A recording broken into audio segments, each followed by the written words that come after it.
Vamos a empezar hoy el sermón del Día del Niño, que está dividido en 3 partes, ahí va. Pastor, y la segunda pues será domingo en la mañana, por eso no hay IDEC. Todos aquí domingo, por favor, si no vas a perder la conexión con lo que vamos a hablar. Los niños y el reino de Dios, primera parte. ¿Están listos, niños y niñas? Bueno, ahí vamos, niños y niñas del Señor. ¿Cuántos papás están aquí? ¿Los papás? ¿Las mamás? Ok, algunos que van en proceso, pero... Empiezo con eso. A mí me impresiona, y quedé de verdad, entré en shock, en buen sentido, con un pasaje pequeño que hay en Lucas. Vamos para allá, tantito, déjame dar la introducción primero.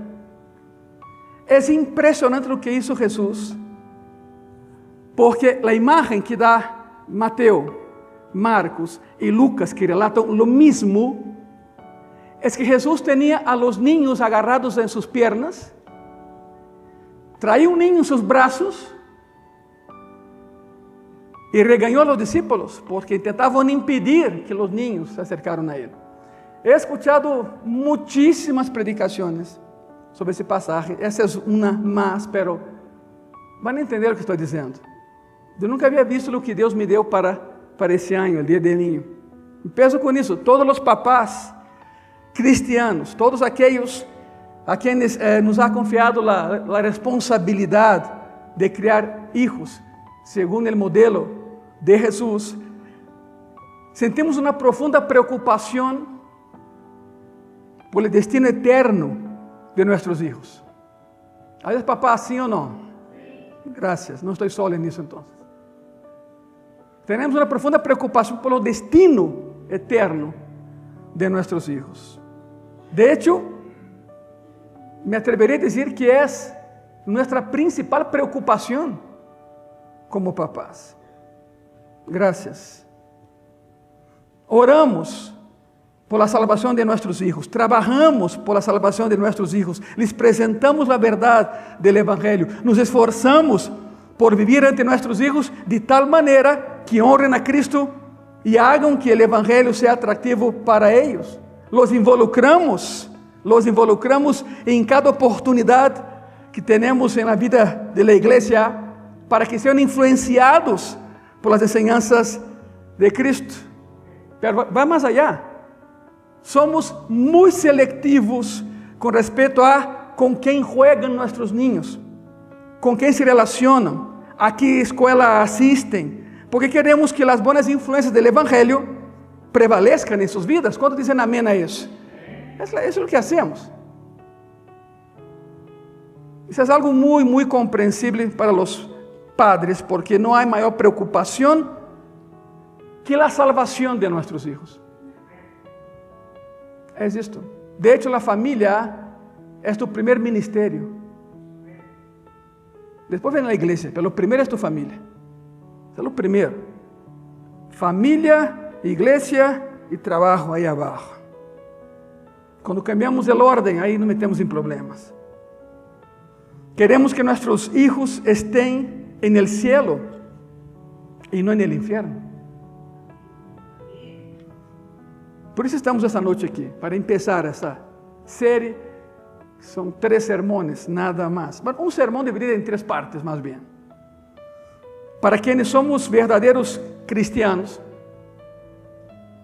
quienes comprendemos el verdadero evangelio y el único camino que hay para el cielo, esta es nuestra gran responsabilidad como papás y como mamás. Que nuestros hijos lleguen. Quero que pongan atenção aqui adelante. Os de Spotify não vão poder entender porque não estão vendo. Pero...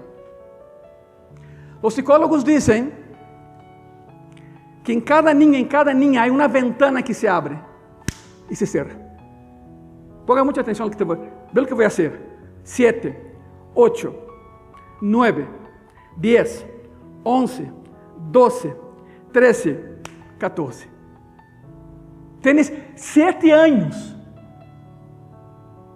para meter a Cristo en el corazón de tus hijos. Es una ventana que se abre y se cierra.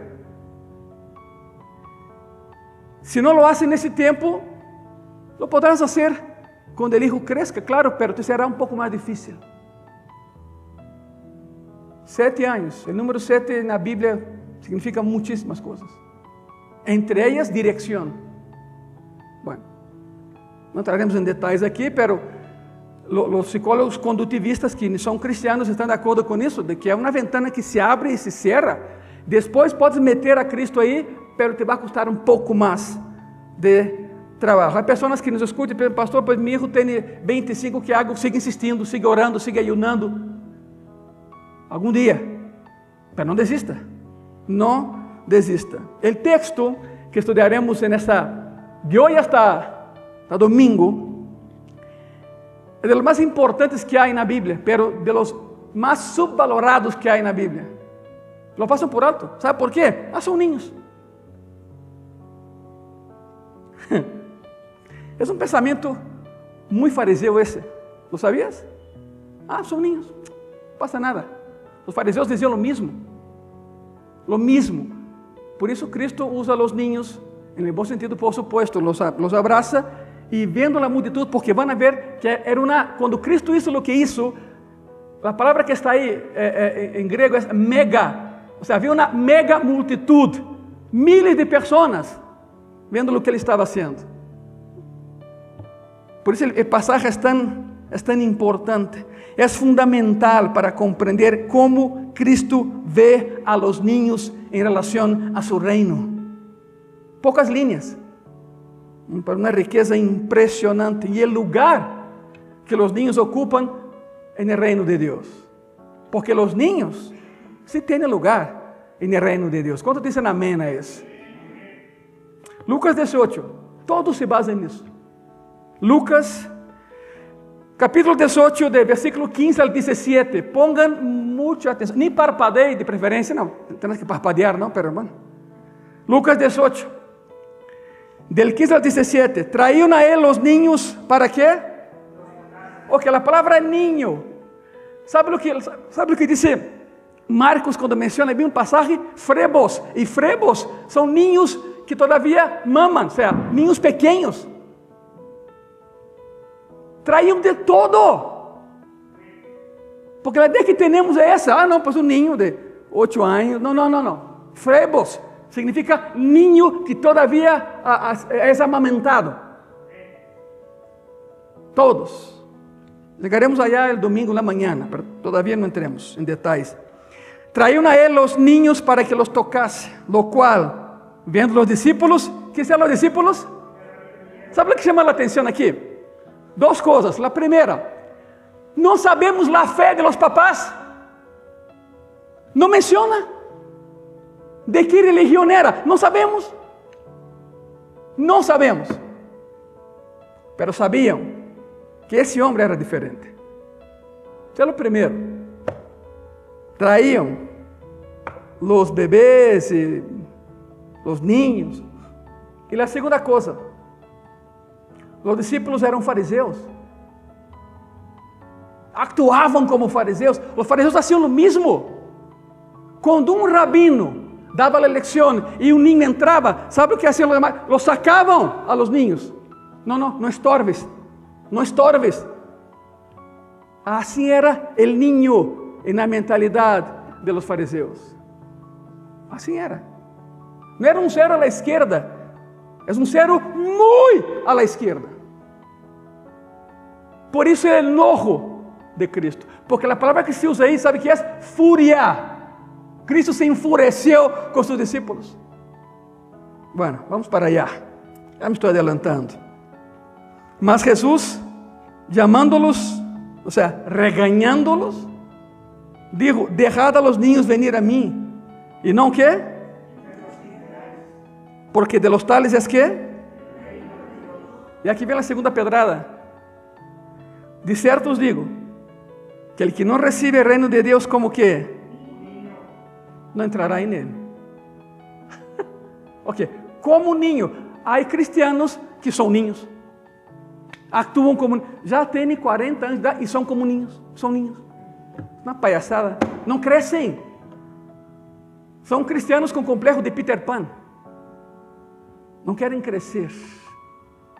Porque crescer implica responsabilidade. Então, déjame assim, orem por mim, sempre orem por mim. Pues oramos, claro, pero ora tú también. ¿Están aqui todavía? Como niños, não que tenha que ser niño. Há dois tipos de pessoas que entram ao céu: os cristianos que são como niño e os niños. ¿Estamos de acordo, sim ou não? Os dois grupos. E Cristo hace uma comparação extraordinária. Vão ver por quê. Vamos com o contexto. Primeiro, o contexto. Permita-me dar-lhes algo de contexto, não? Dessa cena em particular, que isso provocou que os fariseus decidiram matá-lo de uma vez. Muito sencillo. Vamos ver por quê. Nesses 3 versículos se hace referência ao reino de Deus 2 vezes, no 16 e no 17. Isso encaja perfeitamente com o contexto general, já que toda a discussão dessa parte do Evangelho de Lucas se trata do reino de Deus. Todo se trata do reino de Deus. É o enfoque principal. Se regresan al capítulo 17, versículo 20, yo te voy a leer, no te preocupes. El contexto es, si regresan al 17, versículo 20, ahí vemos que los fariseos plantearon la pregunta de cuándo vendría el reino de Dios.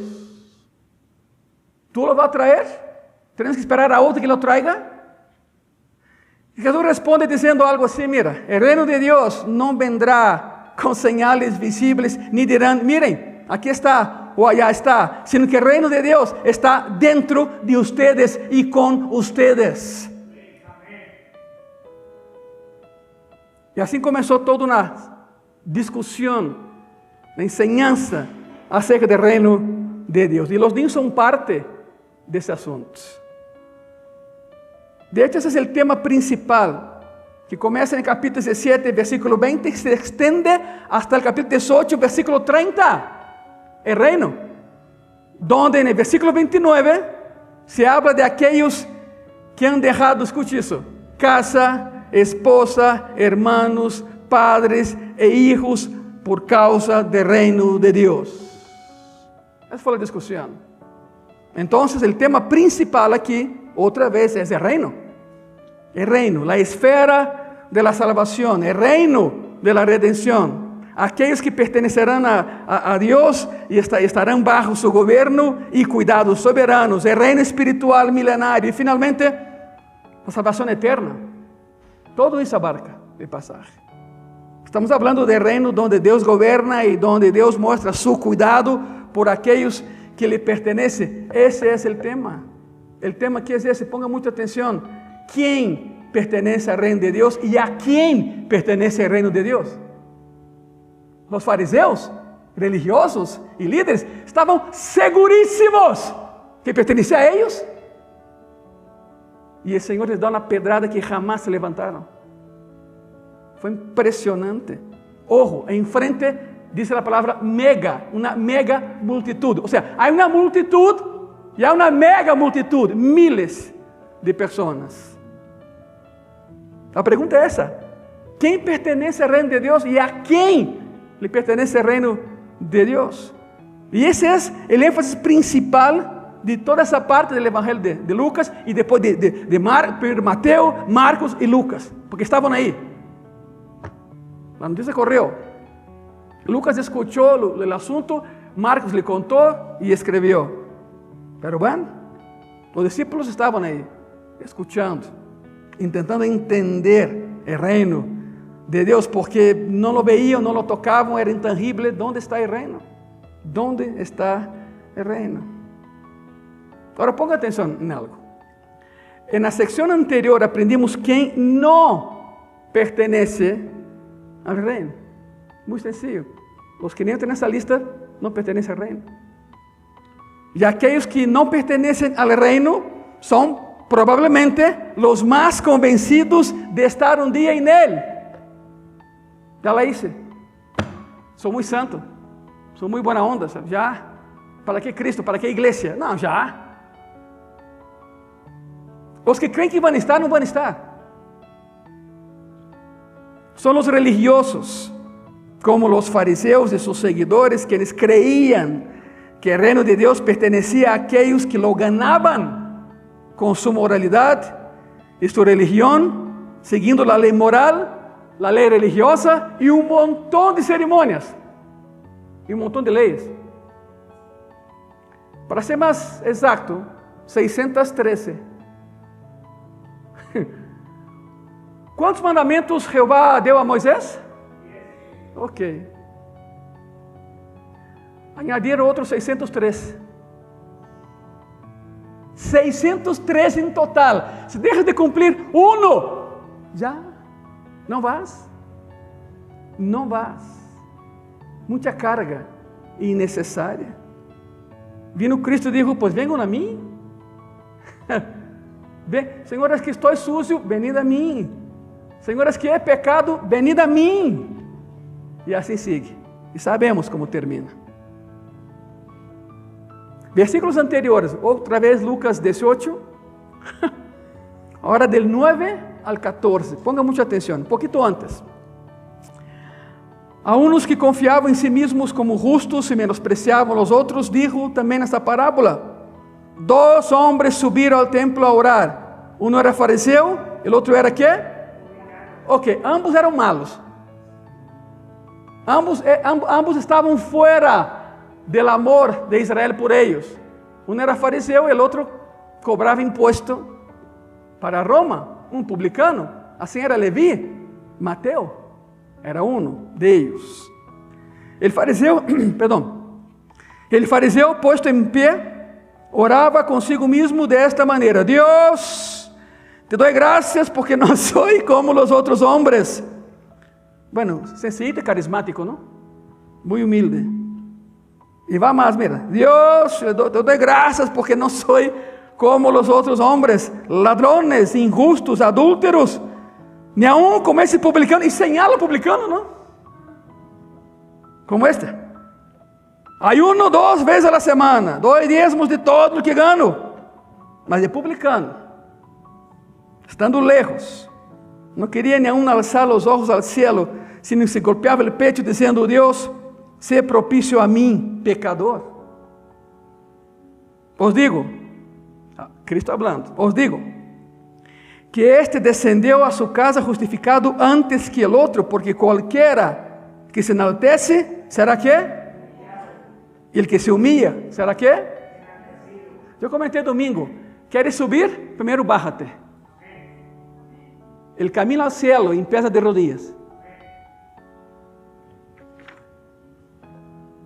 Jesús contó la historia, el fariseo que subió al templo. ¿Por qué subió al templo? Porque literalmente el templo estaba alto, era subiendo. De hecho, en Jerusalén habían 2 banquetas que terminaban el templo. Escucha bien lo que te voy a decir. Una era a nivel de calle. La otra banqueta era un poco más alta. No muy alta, pero más alta. Las personas llegaban al templo por la de abajo. Y cuando salían del templo, usaban la de arriba. El mensaje era muy claro. Vas a la presencia de Dios y Dios te levanta, te eleva. Pero era simbólico, pero funcionaba. Veías a alguien caminando de allá para acá, esa persona ya estuvo en el templo. Bueno, nada más un comentario, porque así fue construida Jerusalén. Jesús habló del fariseo que subió al templo y cuando bajó del templo, bajó no justificado, es decir, no estaba bien con Dios, no era justo a los ojos de Dios, sino solo justo a sus propios ojos y a los ojos de aquellos que estaban ahí alrededor. Así pues sabemos que los 2 pensaban entrar en el reino, pero uno de los 2 entendió que no era digno de estar en el reino. Por otro lado, misma parábola, mismo camino, mismo templo, tenemos a un cobrador de impuestos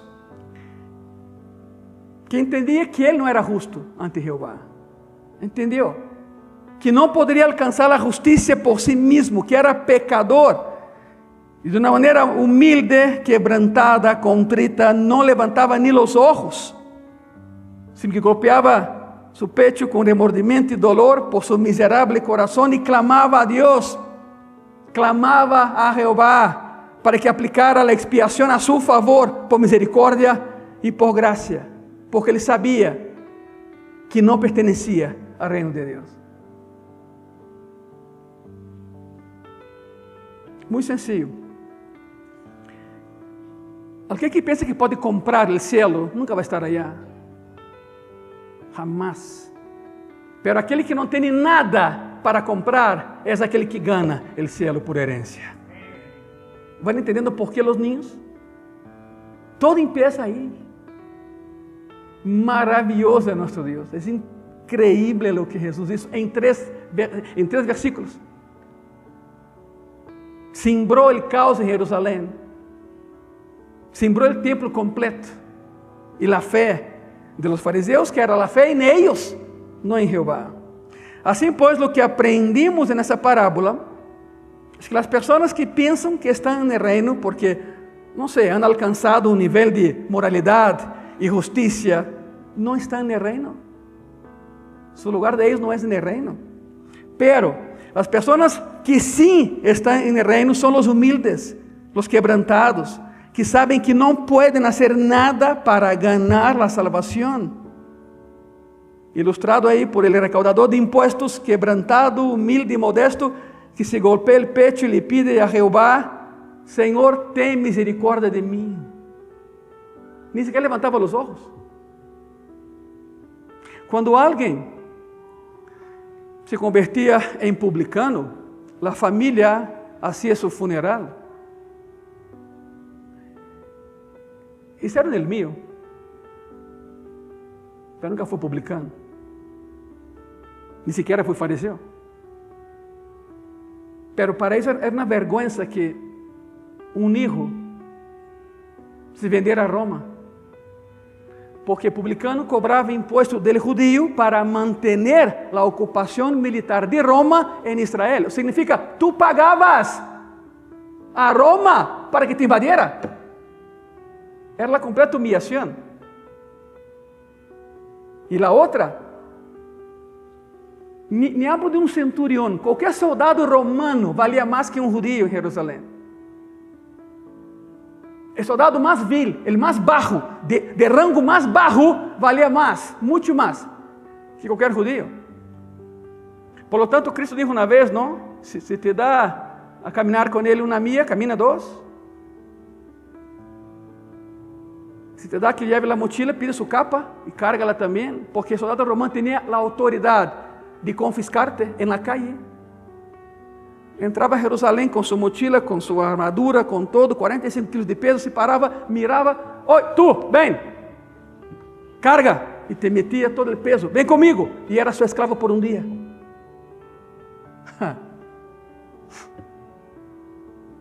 E agora, há um publicano que para manter esse grado de ocupação, cobra del judío a ocupação romana.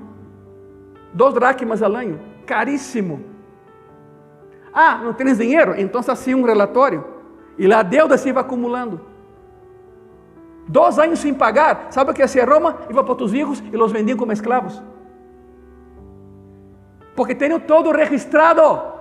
Todo, hacían los romanos. Por isso era Roma. O publicano era odiado por todos. ¿Por quê? Outra vez. Porque cobrava impostos de seu próprio pueblo para manter a ocupação romana, porque custa caro. Mover um exército custa muito caro. Regressemos aqui, para que entenda a parábola. Regressemos com os niños. Nadie, escute isso, nadie ilustra melhor que um niño que só os humildes entram no reino de Deus. O exemplo é perfeito, um niño. Nadie ilustra melhor que um niño que não se pode lograr nada para obter a salvação. Por lo tanto, a transição de las parábolas ao versículo 15 é lógica, muito lógica. Quem ha logrado menos moralmente que um niño? Quem ha logrado menos religiosamente que um niño? Quem tem menos conhecimento da lei que um niño? Quem tem menos obediência à lei que um niño? Pode seguir, hein? Quem Tem menos devoção a Jeová que um ninho? Quem tem menos compromisso com a verdade de Jeová que um ninho? Está na lista. Un niño se convierte entonces en una ilustración perfecta de la manera en que Dios salva. No en nuestros méritos, en sus méritos. No en nuestros logros, en su logro en la cruz. Un niño. El ejemplo es perfecto. Y esa es la transición. Los fariseos, de hecho la palabra fariseo viene de Jebusen. En hebreu, Jebusen significa el apartado. Cautiverio em Babilônia. 74 anos de cautiverio. Um grupo teve uma excelente ideia em cautiverio. Mira, já que estamos aqui, vamos a manter nossa fé. Foi perfeito, muito bem. Estamos em cautiverio. Lo mismo hicieron los judíos en los campos de concentración nazis. Se acercavam para manter sua fé. Vendo tanta desgraça no campo de extermínio, não? Pois os fariseus tiveram essa excelente ideia. Então se inventou o término: somos os apartados, os rebusens. Sabe qual foi o problema? Quando regressava do cautiverio, já não era necessário, pero suena muito duro o que te vou dizer, suena muito feio, pero te lo vou dizer. Se habían acostumbrado com o hueso e não lo queriam soltar. Você me entende, verdade?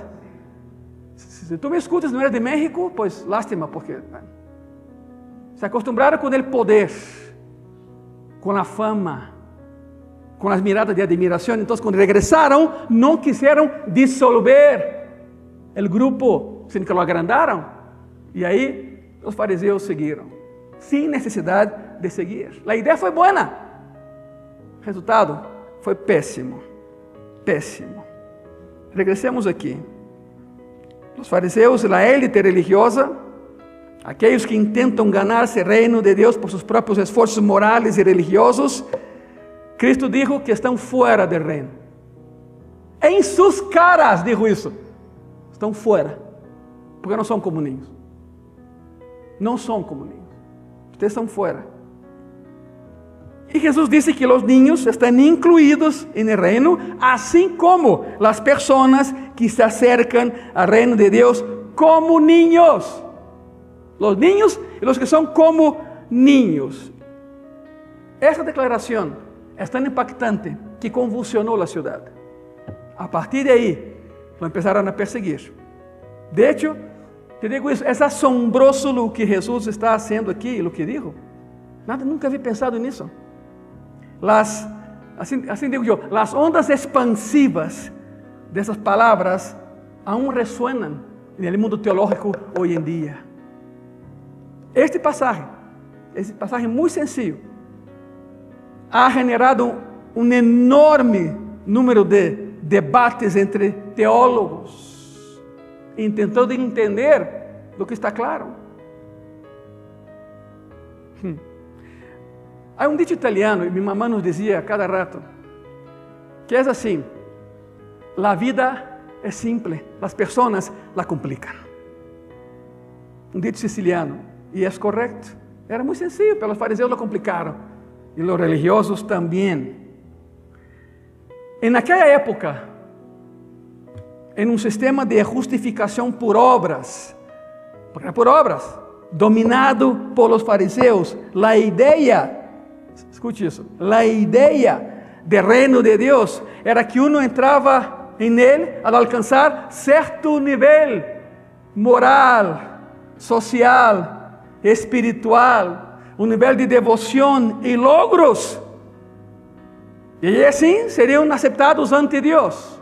Essa era sua mentalidade de la salvação. Então, se logravas algo em tu vida, se pagavas, te perdonava, te salvava e permitia em tu vida o privilégio de la vida eterna. O que te estou dizendo, se ensinava nas sinagogas há 2000 anos. Todavía. Estou falando uma tonteria. Todavía se enseña. A maioria dos hospitales del primer mundo de Monterrey são judíos. ¿Sabe o que hacen ellos? Meten lana, construyen el hospital y lo donan al gobierno. ¿Sabe para qué, no? Soy salvo. Mira lo que hice. Obras. Sempre obras. Não graça, não misericórdia. É o que os fariseus ensinavam e isso todavia permeia o mundo de hoje. As obras. Te perdonava todo o pecado e permitia que tivesse o privilégio da vida eterna. Nesse sistema, nadie entrava ao reino sem ter que pagar primeiro, porque era um privilégio aqueles que o podiam fazer. Por isso, o que Jesus disse aqui é outro reganho contundente aos fariseus e a todos aqueles que, como diz o versículo 9, confiavam em si mesmos, creyendo-se melhores que outros. De todos os discípulos, o mais fariseu era Pedro. Sua mentalidade. Não, Senhor, por que vas a predicar allá? Não, tu eres nuestro. Vem para cá.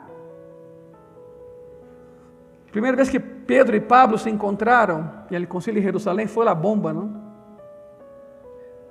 Se tu perguntas, pastor, na Bíblia, qual seria o momento que quisieras estar neste? Eu queria estar aí sentado, tomando café e vendo. Te imaginas isso? Pablo entra, Pedro, eres um hipócrita e mentiroso. A Pedro! Já te imaginarás, os demais discípulos se miraram um na outro, se fizeram um lado, não? Aí vem. E Pedro, por primeira vez em sua vida, disse: tienes toda a razão, lo soy. Por uma confrontação. Pero bueno. Pero Pedro era o mais fariseu de los discípulos, que actuavam como fariseus, não entendiam nada. Estorbavam um montão. Um montão. E aí vamos. Esse sistema não era só a enseñança de los fariseus, ou seja, não só eles ensinavam isso. Era uma enseñança que havia permeado o judaísmo, incluso se manifestava outra vez em los discípulos. Quantas vezes, e nesses 3 anos e meio, se portavam como fariseus? Havia uma mulher e o Senhor ia orar por ela. Não, Senhor, é uma mulher, como crees? Não ore por ela. Muitas vezes. Lê a Bíblia e vas a ver. Lê os 4 evangelhos outra vez e verás atitudes farisaicas em los discípulos de Cristo. Não eram fariseus, mas se portavam como eles, porque em sua niñez assim foram ensinados. Entrou a epiderme do judaísmo, todo o que ensinavam os fariseus. Por isso reaccionaram a esse incidente desta maneira, regañando a los papás e impedindo que os niños se acercaram a Cristo. Incluso eles haviam adoptado, em certa medida, a ideia farisaica de que, puesto que a salvação, escute isso, já que a salvação tem que ser alcançada por logro personal, o niño não é salvo. Isso pensavam os discípulos de Cristo. Imagínate a loucura. Agora entende por que Cristo tinha tanta paciência com eles. Os fariseus diziam: não, os niños não são salvos, como crees? Não, para nada. Porque a salvação é, o reino é, e pertenece a aqueles que lo podem comprar, com ações ou com dinheiro. E então excluíam a los niños. Quando os rabinos empezavam a platicar assuntos de reino, sacavam a los niños. Quando 2 papás empezavam a platicar assuntos teológicos de Jeová, sacavam a los niños. Imagínate. Os fariseus faziam assim, e os discípulos de Cristo eram iguais. Iguales. Já que a salvação se compra e se logra, um niño nem compra, nem logra nada. Então, é perder tempo a falar com eles. Agora te imagina a cena, sim ou não? Sim ou não? Cristo em meio. Miles de pessoas. O papá levava os niños, e aí niños que corriam porque queriam estar cerca de Cristo e lo abraçavam por... A imagem que dá Marcos é exatamente essa. Cristo não podia caminhar, sabe por quê? Porque havia ninhos em suas pernas. Que hermoso, não? Que maravilhoso. E então os discípulos, não, que haces? Cada sacando, não? E aí, claro, os fariseus, por supuesto, aí estavam eles. Pero al mesmo tempo, en el corazón de los papás, estavam aí, havia amor por los hijos, por isso los llevava com ele. Não se habla de la fe de los papás, não sabemos em que creem os papás, pero algo bueno creíam de Jesus, porque levava seus niños a ele. E vão ver por que lo hacían. Há toda uma história sobre isso, por que lo hacían. Al igual que ustedes, os papás, al igual que qualquer padre, queriam que seus hijos estuvieran en el cielo um dia, ¿no? En el reino de Deus. E assim, el versículo 15 de Lucas 18 diz que incluso traíam bebês a ele. Frebo é a palavra. O incidente é registrado em Mateus 19 também e em Marcos 10 e em Lucas 18. Mesma história. Mateus, Marcos e Lucas registram esse incidente e lo tratam de la mesma maneira. A combinação de los três relatos nos dá uma visão completa de que foi o que sucedeu aquele dia, há 2000 anos. É bastante importante, é muito importante que entendam o que eu estou dizendo, a todos aqui, e que me escutam por Spotify. É a declaração fundamental, definitiva de nosso Senhor, mediante a qual compreendemos o lugar de los pequeños em seu reino. E à medida que avancemos nesse sermão, hoje, domingo na manhã, domingo na tarde, les compartilharé as porções de Mateus e Marcos que nos ajudam a esclarecer esse ponto. Agora veamos lo óbvio, não?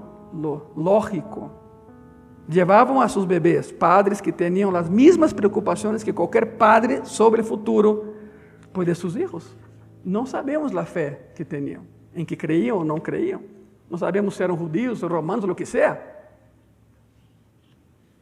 Qual é a preocupação que tinham eles? É a mesma que tu e eu temos. Cresceriam para estar no reino de Deus um dia? Iriam ao cielo um dia? Mateus nos diz, no capítulo 19, versículo 1, que todo isso sucedeu frente, outra vez, a uma grande multitud. A palavra é mega, uma mega, palavra grega, mega, miles de pessoas. E em cada uma dessas multitudes sempre havia que? Fariseus. Por que estavam aí? Para aprender? Não. Aprender o quê? Eles pensavam que sabiam todos. Estavam aí para atrapar a Cristo em algum erro e justificar sua morte. Sabe o que haciam eles? Pagavam a pessoas. Infórmame se esse predicador habla mal de Jeová ou de seu reino. E quando ele empezava de reino, lo chamaram, está hablando de reino. E chegaram os fariseus. Tinham espias, onde Cristo caminhava. Bueno, mega, miles de pessoas. Por supuesto que em cada multitud, já les dije, pues havia fariseus, e os fariseus sempre tinham um plano, sempre tinham um plano para ter uma trampa a Jesus com suas próprias palavras. E então, desacreditá-lo ante a multitud, lo suficientemente grave como para provocar sua execução. É o que queriam. É o que queriam. A lei judia diz assim: 3 testigos de um acto. Tienes que ter 3 testigos. Se há 3 testigos contra alguém, se acabou. Pero, devido à ocupação romana, o Sanedrim não podia matar a nadie, os romanos sim. E nós tinham que entregar a pessoa à autoridade romana para sua execução. Por isso, os romanos o clavaram, não foram os judeus. Eles planearam. Pero quem efetivamente o clavou, pois foi Roma, não? Já lo sabemos. Já lo sabemos. Sempre intentavam alguma trampa, sempre, para provocar sua execução. Assim que tentaram de todo tipo de coisas para tender uma trampa a Jesus. E nessa ocasião em particular, Mateus nos diz, e Marcos também nos diz, que a discussão desse passagem é o matrimônio. É isto, o contexto é o matrimônio. A solteria, o novo matrimônio e o divórcio. E foi para outro lado. E foi para os ninhos e foi para o reino. Este era o tema de conversação que Jesus estava abordando, pois era a trampa que os fariseus queriam tender-lhe. Não? Era a trampa, porque não era casado. E todo rabino era casado. Pastor, não. O Código da Vinci, já. Quando Dan Brown lançou o livro, o famoso Código da Vinci, o governo de Tabasco, em Tabasco há um montão de igrejas cristianas. E eu conheci o governador, era Andrade, o governador Andrade. E me recebia na quinta Grijalba, onde vivia. E então, o secretário de Cultura de Tabasco, Máximo Moscovo, me falou, me disse, Ângelo, ¿estarías tú dispuesto a venir a Villahermosa a dar uma conferência sobre esse livro, o Código da Vinci? ¿Sabe por quê, Ângelo? Por quê? Escute o que te vou dizer. Porque há famílias em Tabasco que estão separando por esse livro. Como? Sim. Imagínate. Porque o livro, não quero entrar em detalhes, mas o livro empieza assim. Todo o que vas a ler nesse livro é verdade. E a partir de aí, tu mente já entra. Bueno, se eres bobo, te caes nessas trampas, claro. Não, pero bueno. Então resulta que haviam cristianos separando-se por el livro. Famílias cristianas desintegrando-se. Então armaram um seminário. Porque alguma vez eu comentei com o Máximo Moscovo que eu estava preparando um seminário sobre esse livro, porque tarde que temprano alguém lo ia necessitar, e preparei um seminário, e digo, já terminei o seminário, quando podes vir a Villahermosa? Le dije, Máximo, pues dá-me um mês. Me dijo, ¿tens onde anotar? Sim. ¿Tens pluma, papel? Sim. Anota o número. E me deu um número e me dijo, esse é tu boleto, mañana sales. Mañana vienes. E assim foi. E lo hicieron en el planetario de Villahermosa. 250 invitados, entre ellos rabinos, obispos, pastores de todas las denominaciones y todo lo demás. Bueno, un día les contaré lo que pasó, pero fue bonito, fue bien. Me entrevistaron, TV Tabasco, y digo, resuma el libro, por favor. Eu digo, muy sencillo. El libro está lleno de meias verdades e completas mentiras. Queriam vender o livro? Não? Pois vendam. Intentavam agarrar a Cristo. Alguma vez alguém me perguntou, oi Ângelo, tu crees que se hubiera casado o Senhor, não lhe passaria absolutamente nada? Pero aqui vai um detalhe, seu ministério não era deixar viúvas. Esse não era seu ministério. Ele vinha a salvar. Bueno, pero por supuesto que não era essa a ideia ni a tirada, não se casou e blá, blá, deixem de pensar outras coisas, pero os fariseus se lo agarraram com isso. Se lo agarraram. Todo rabino tem que ser casado, não é certo? Isso não é mentira. Mentiram hacia allá e mentem hoje. O ideal seria, pero não todo rabino é casado. Há um montão de rabinos solteiros. Pero bueno, regressemos aqui. O assunto era matrimônio. O assunto era o matrimônio e terminou sendo a plática sobre o reino.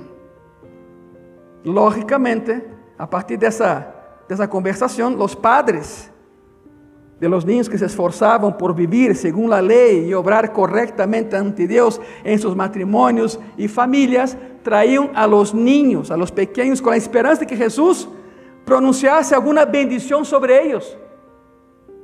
Porque era normal llevar a los niños a la sinagoga para que algún rabino los tocase y diera una bendición sobre ellos. Porque assim, diziam os rabinos, los preparamos para que quando cresçam, comprem o reino. Era a enseñança nas sinagogas. E por certo, pues nosso Senhor demonstrou sempre amor por los niños, não? sanó a niños. Sabemos que al menos una de las niñas resucitó, la hija de Jairo, que no es Talita, nunca fue Talita. Yo conozco a Talitas, pero Talita no es nombre propio. El manto de oración que se pone cuando el judío lo trae en el cuello, está platicando con alguien y cuando va a orar se cubre, se llama talit, el talit de oración. Y talit significa pequeño tabernáculo de oración, porque pone isso na cabeça e parece tabernáculo de oração. Que é o que Cristo dijo, Talita cumi, por el poder de mi oración, a ti te digo, hija, levántate.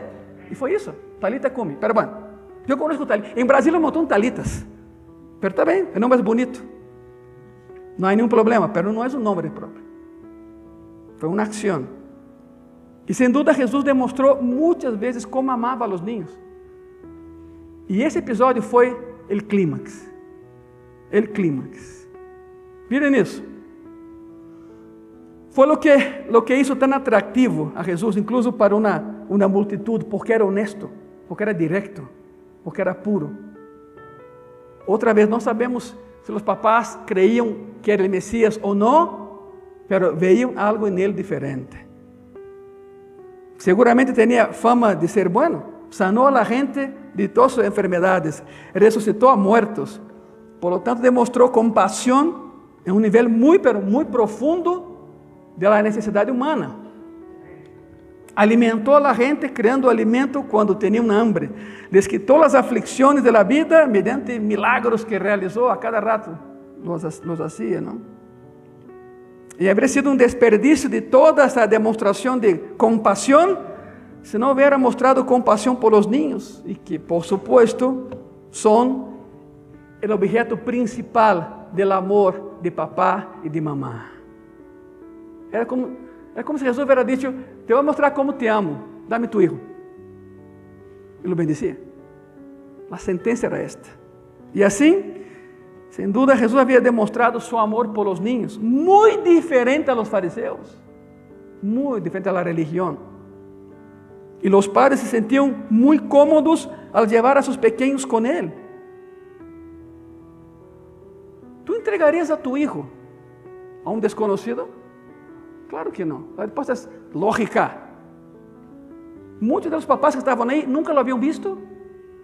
Conheciam que havia um rabino louquíssimo que havia nascido em Belém, criado em Nazaré e blá blá blá, pero não sabiam como era. Poucas pessoas sabiam fisicamente como era. Tinham que perguntar, ¿é ele? ¿Esse é? Pero aqui não hubo pergunta, sentiam algo e por isso lhe entregavam a los niños. Essa confiança forjada em la fé. Pero por supuesto, houve momentos em que Cristo era também aterrador, não? Quando regañava, e era santa. Pero era tierno, era tierno, compassivo, lo demonstrou com os niños e os padres lo sabiam. Os padres lo sabiam. Cristo não era, como direi, Cristo não era simplista com os niños. É curioso. Há algumas pessoas que quando platicam com os niños, se hincam a platicar com os niños. ¿Sabe o que significa isso? A nível. Me preocupo por ti. Hablemos. Não sempre se pode hincar, pero. E isso estou falando de um grupo que há, e nesse grupo cristianos também, pero não todos. Em Disney. Vas a Disney e todos os que trabalham aí, quando hablam com os niños, se hincam. Todos. Foram treinados assim. Não há ninguém que vem o niño, o que passou? Não, se hinca. E habla com o niño cara a cara. Cristo não era nada simplista com os niños. Devo dizer por que lo sei. Porque Cristo não tratava os niños de maneira muito sencilla. Não és um niño. Nunca. Te vou explicar por quê. Capítulo 11 de Mateus. Jesus estava falando e queria ilustrar a rebeldia e a terquedad de Israel, que Israel não lo aceptaria, que não aceptariam a verdade de Deus, que não aceptariam a realidade de que Deus havia enviado a seu Messias, e como Jesus descreve a Israel. Miren isso, Mateo 11, versículo 16 a 19. Una de las perlas que hay en la Biblia. Te voy a explicar qué significa eso. Porque si lees eso, sin un contexto judío, nunca lo vas a entender. Es una realidad. Mateo 11, el versículo 16 al 19. Mas, Cristo hablando, ¿a qué compararé esta generación? Es semejante a los muchachos que se sentan en las plazas y dan voces a sus compañeros diciendo, os tocamos flauta e não bailastes, os endechamos e não quê? Não chorasteis, não? Porque vino Juan. Você me pergunta, que tem que ver todo? Põe atenção. Porque vino Juan, que ni comia, ni bebia, e disse, demônio tem. Vino o Hijo del Hombre, que come e bebe, e disse, he aqui um homem comilón e bebedor de vino, amigo de publicanos e de pecadores. E termina, pero a sabedoria é justificada por quem? Diz o original, por los niños. Põe atenção aqui.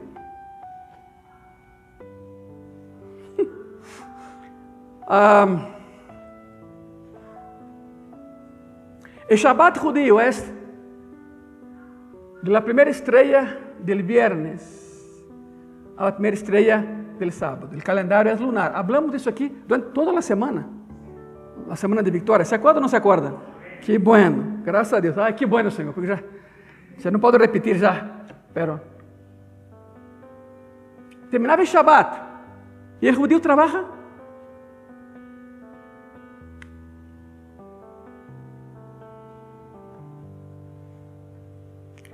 No mundo judío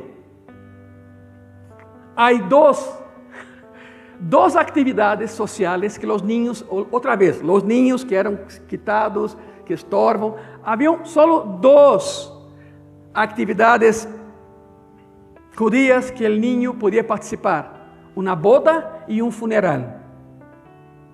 Por isso minha família orávamos e rezávamos a Jeová para que um tio morrera, um primo se casara. Queríamos festa, de alguma maneira. Queremos festa. E então, os niños, escute isso, já com esse contexto que só haviam duas atividades que os niños participavam, os niños jugavam a uma boda e ao funeral, eram seus jogos. Quando Cristo começou a falar isso, os fariseus já disseram, outra vez nos agarrou. Miren isso. Anteriormente dijo, aqui vieram a ver a Juan, com uma caña cascada no vento que se rompe. Isso querem ver em Juan? E então, os papás armavam o tianguis e os niños jogavam na praça. Aqui jogavam os niños, a la boda ou al... Muito bem. Está pensando, pastor, como que um funeral é juego? Para nós, sim. Não há de outra. E então, alguém teve uma ideia. Vamos a jogar a la boda. Fantástico, joguemos a la boda. Se escorria a uma niña e o niño eram os novios. E na boda sempre a música. Pero aí não havia nenhum niño com instrumento. Que assim, chifla, levanta tu voz, canta, eres músico na boda. Então a boda era assim. O noivo e a novia, de manos dadas, caminhando por la plaza alegremente, e detrás de ellos, la banda de música, imaginaria por supuesto, los papás de novo de la novia, los papás del otro, los familiares, los invitados, e los que se colavam a la fiesta. E empezavam a dar voltas na praça, como se fosse na boda. Pero, sempre há um grupo de niños que não lhe entra. Estão aí sentados. E não entram ao jogo. E então alguém jogando a boda diz, oye, vengan a jogar com nós, mira, estamos jogando a boda. A resposta qual é? Não me gusta a boda. É sempre assim, não? Não me gusta. Por quê? Pues não me gusta, se acabou. Então disseram, ok, já que não me gusta a boda, cambiemos e vamos a jogar ao funeral. Acuérdate, eram só dois, não havia outro jogo. Como se hace o funeral? De pronto alguém agarrava o novio, lo passava atrás e a novia era viúva já. Agarrava o niño, tu eres o muerto, vai para trás. E então já não brincavam por la plaza. Sabe como se Vas a pensar, pastor, ¿en serio? ¿Ese es un juego? Sí, y muy divertido, aunque no me lo cree, pero andan por la plaza arrastrando los pies y la cabeza baja. La música es como marcha fúnebre. Todos los niños mirando hacia abajo. Estás pensando, eso no es divertido, para nosotros sí, porque no había de otra. Y entonces daban la vuelta a esta plaza, llegaba el mismo grupo de niños, los primeros emos de la historia, los darks, no querían nada con nada. Oye, mira, ya cambiamos el juego, ¿cómo ves? Ven, jugamos el funeral. Tampoco nos gusta el funeral, no nos gusta nada. Y cuando Cristo termina eso, se volteó a los fariseos y dijo, Juan es el funeral y yo soy la boda. Pero ustedes no quieren jugar nada. ¿Qué quieren ustedes? ¿Qué quieren ustedes? Les deu con todo. Porque digo, Juan se viste como loco y dicen, está loco. Porque no convive con nadie, porque no come con nadie. Ahora ahí vengo yo, que me siento con todos, que como con todos, que me divirto con todos. Y a Juan dicen, demonio tiene. Y a mí me dicen, comilón y tragón. Juan es el funeral y yo soy la boda. Y ustedes decidieron jugar ni con uno ni con otro. Ustedes no sirven para nada. ¿Sabe por qué, no? Porque aquel que no decide nada ya decidió. Es exactamente lo que habla el pasaje. Niños jugando, pero niños que no quieren jugar nada. Tocamos flauta en la boda y no bailaste. Lloramos, ustedes no. Boda y funeral. ¿Qué quieren? Ustedes no quieren nada y no sirven para absolutamente nada. No importara lo que Cristo hablaba, estaba mal. No importaba lo que Juan hablaba, también estaba mal. Jesús comprendió que los niños, escuche eso, los niños pueden ser quisquillosos, tercos, egoístas y rebeldes. Pero a pesar de todo esto, el Señor seguía abrazando a los niños de manera muy, muy especial. Hay un trato especial con los niños. De hecho, cuando hizo su entrada triunfal en Jerusalén, ¿se acuerdan? Los niños lo lavaron. Los niños lavaron. Y Él les dijo, ¿por qué se sorprenden de eso? Está en Mateo 21, ¿no? Porque los discípulos se sorprendieron. Hasta los niños te alaban. Mateo 21. El Señor les dijo muy claramente, ¿por qué se sorprenden? ¿Acaso no dice el Antiguo Testamento que de la boca de los niños y lactantes ha perfeccionado Jehová la alabanza? Con todo, ¿eh? ¿Sí me escuchan bien? Increíble. Así, Jesús tenía una relación muy clara con los niños. Los amaba, comprendía que tenía la capacidad de ofrecerle alabanzas aceptables, apropiadas e incluso profetizadas. Los niños lo hacían. Por eso sentía un amor especial por los niños. Sin duda, se manifestaba eso en el deseo de los padres de llevar a sus hijos con Él. Era muy notorio eso, muy, muy notorio. Ahora bien, recuerden que esos también eran padres que hacían eso por rutina. O sea, lo hacían eso en las sinagogas. Si estudian la historia judía, verán cosas muy, pero muy interesantes con respecto a cómo los padres judíos trataban a sus hijos. Una de las cosas que hacían, por ejemplo, es que llevaban a sus niños a la sinagoga. Y en cada sinagoga había diferentes ancianos dirigentes, ¿no? Los líderes espirituales responsables. Aquellos que teóricamente estaban más cerca de Dios en el sistema religioso, cuyas oraciones tenían más poder que a los demás. Bueno, que de los demás. Y normalmente un padre llevaba a su hijo, a los ancianos en la sinagoga, para que imponieran manos sobre el niño y oraran por ellos. Los ancianos oran para que el niño crezca. Escuche bien lo que te voy a decir. ¿Cuál era la oración? Los ancianos de la sinagoga oraban para que o niño crezca sendo distinguido em la lei, fiel no matrimonio e abundante em buenas obras. Essa era a oração. Te vou repetir. Como um rabino orava por um niño quando o papá lo levava à sinagoga, para que o niño crescera sendo muito sábio na lei, fiel no matrimonio e abundante em buenas obras. Por supuesto, era a única maneira de entrar no reino de Deus, segundo eles. O papá queria que o niño fosse assim. Não se podia cumprir a lei se não la conhecia. Como o niño vai cumprir a lei se não la conhecia? Isso é uma incoerência. Quizá nem sabia ler. Assim que oravam, para que ele se distinguira em quanto à lei, tendo um pleno conhecimento de ela e, por lo tanto, cumprindo a lei, demonstrando-lo em fidelidade, em matrimônio e em abundantes buenas obras. Sabe por que oravam? Oravam por la salvação de seu filho. Era isso. Era o que queriam. Orem e oravam para que o futuro deste niño lo atraiga a la lei de Deus, a la obediência a essa lei, a la conformidade com a lei e, por lo tanto, a um lugar en el reino, porque una vez más, segundo ellos, no había de otra. El mundo judío es muy curioso, tiene libros sagrados, está el Midrash, la Mishnah, el Talmud y la Torah. Todos esos.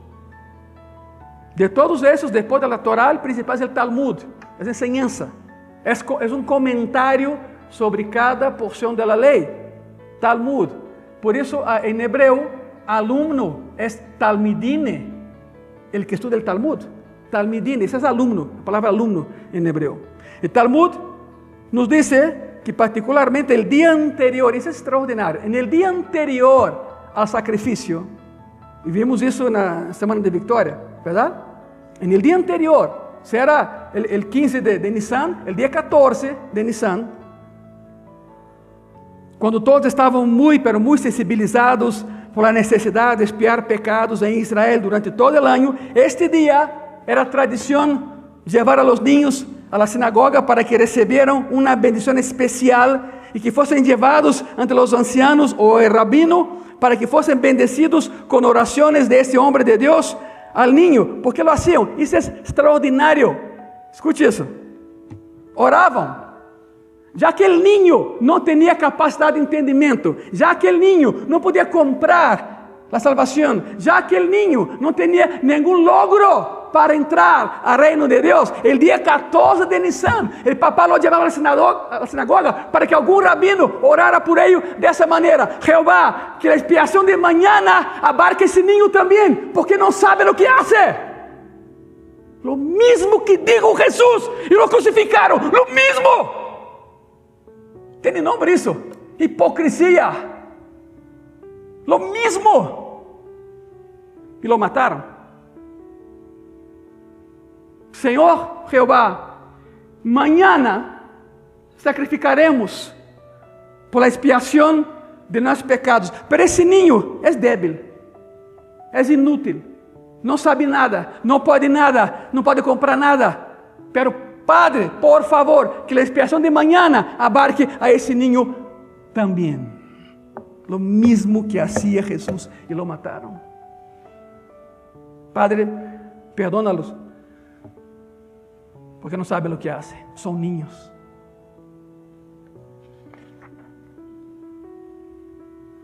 Estamos terminando essa noite. Ponga muita atenção. Os judeus valoravam esse tipo de bendição porque provenia de uma autoridade religiosa. Por isso não nos surpreende que esses papás lo hagan com Jesus. Lo ubicaram muito bem. Esse rabino habla coisas que nenhum rabino ha hablado. Esse rabino tem uma enseñança fresca. De onde sacou? Esse rabino nunca agarrou a Torá em público para ensinar. La tem aqui de memória. E a dúvida foi essa. Quizá ele la escreveu. E se ele la escreveu, esse rabino, nascido em Belém, criado em Nazaré, filho de carpinteiro, esse rabino é o Messias. Isso começou a permear a mente das pessoas. Não creem que não. Sucedeu. Por isso não nos surpreende nada que esses papás lo hagam com Cristo, pois sua reputação é muito conhecida em toda a terra de Israel. É o nome de Deus. Nunca lo haviam visto fazer nada malo. Nadie podia dizer nada malo sobre ele. Em cambio, de los rabinos allá, havia muitas histórias feias, eram muitas. Agora reunido não só a los 12 apóstolos que proclamam su mensaje, sino também a los 70 que han salido de 2 em 2 para proclamar o mesmo mensaje. Há quienes agora são creyentes em ele, seus discípulos, por exemplo. O mensaje está extendido por todas as partes do reino, por todas as partes. Veniam pessoas de Síria, de Fenícia, para verlo, de Grécia. Outra vez, não sabemos nada sobre a fé de los papás, esos papás, não sabemos. Não sabemos, pero sabemos que levam a seus hijos para que Jesus los bendiga. ¿Por quê? Pues por la misma razón que tú y yo lo haríamos. Por la misma razón. Porque nos preocupa el futuro de nuestros hijos con respecto a su reino y al cielo por herencia. Isso não termina aqui. Se porem de pé nesta noite, por favor. E a história sigue domingo na manhã e domingo na tarde. Há muito mais que ver. Los niños e o reino de Deus. Cierra tus ojos, por favor.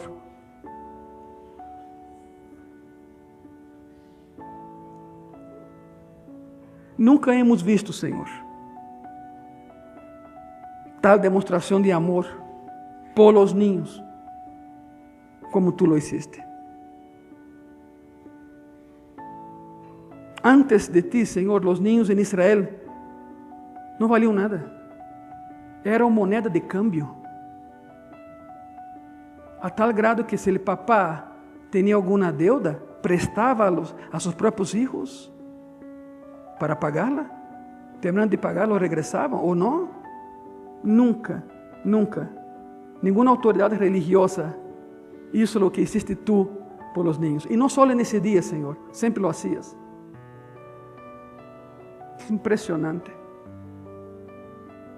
Viniste por aqueles que não tinham lugar e les diste um lugar. A las mujeres, a los niños, a aqueles que estavam al margen de la sociedade, todos os grupos que estavam fora, tú os metiste dentro, Senhor. Isso foi impressionante. Sanaste a mulheres, sanaste a hombres, sanaste a niños. Amavas a todos, pero especificamente com os niños o trato era muito, pero muito diferente, muito delicado, Senhor. Enséñanos a ver mais allá de nossos próprios olhos carnales, Padre. Por supuesto que amamos a nossos niños, pero esse tipo de amor é inimitable. O soberano Deus, o Criador de todo lo criado, que um dia se hizo homem, caminhou entre nós e tratou a los niños com respeto, dándoles um lugar en el reino. Nadie lo había hecho antes. Nadie. Senhor Jesus, graças por amar-nos tanto, que nos diste a capacidade de ter hijos. Graças, Senhor, porque os niños são tuyos. Nuestros hijos são tuyos, Padre.